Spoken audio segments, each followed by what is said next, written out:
మొదటి ఉత్తరం చూద్దామండి. లక్ష్మి వైజాగ్ నుంచి రాస్తున్నారు. అనుకున్న కోరికలు తీరాలంటే ఏం చేయాలి తెలియచేయగలరు అంటూ రాస్తున్నారు. అనుకున్న కోరికలు తీరాలంటే ఇది చెయ్యాలి అని ఎక్కడా లేదు.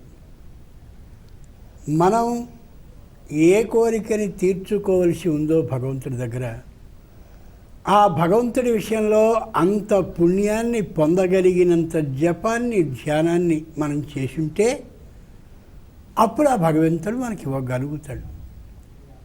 ఏదైనా ఓ బ్యాంకుకి మనం వెళ్ళి నాకు ₹1,00,000 కావాలి అని మనం అడగాలి అంటే ఆ ₹1,00,000 తర్వాత ఇంత ఉండి తీరాలి అని ఉంటుంది. అది కలిపి ఉంటే అప్పుడు ఆయన ఇవ్వగలుగుతాడు. మనం అనుకున్న కోరికలన్నీ తీరాలంటే ఏం చదవాలని కానీ ఏదో చెప్పేస్తే పాపం ప్రేక్షకులందరూ నిజం నమ్మేస్తారు. మనకు అట్లాంటి మోసం చేసే అవసరం ఏమాత్రం లేదు.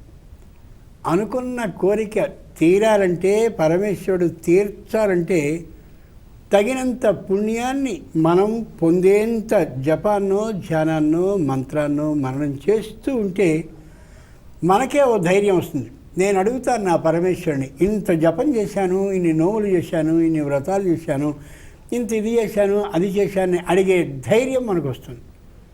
ఆ ధైర్యం మనకున్నప్పుడు పరమేశ్వరుడు ఆలోచిస్తాడు, ఏమని, ఈ కోరికని దీనికి లేదా వీడికి ఇస్తే ఏమైనా అపకారం కలుగుతుందా అని ఆలోచించి ఆ కోరికని తీర్చిన పక్షంలో మనకి ఉపకారమే జరుగుతుంది అని అనిపిస్తే ఆయనకి అప్పుడు ఇస్తాడు.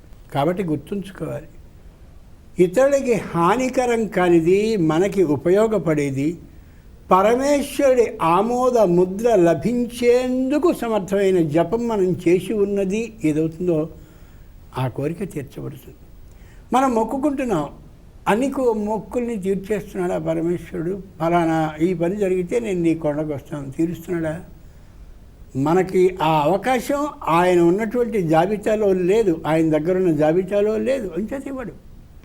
చేత అనుకున్న కోరిక తీరాలంటే ఏ జపం చేయాలంటే ఏది కాదు, ఖచ్చితంగా తీర్చుకోగలిగినంత జపాన్ని ధ్యానాన్ని మంత్ర మననాన్ని మనం చేస్తే మనకు ధైర్యం వస్తుంది. అప్పుడు భగవంతుడికి కూడా వాడు మంచి విశ్వాసంతో చేశాడు కాబట్టి తీరుద్దామనే ఆలోచన ఆయనకు కూడా వస్తుంది. అది దానికి సమాధానం.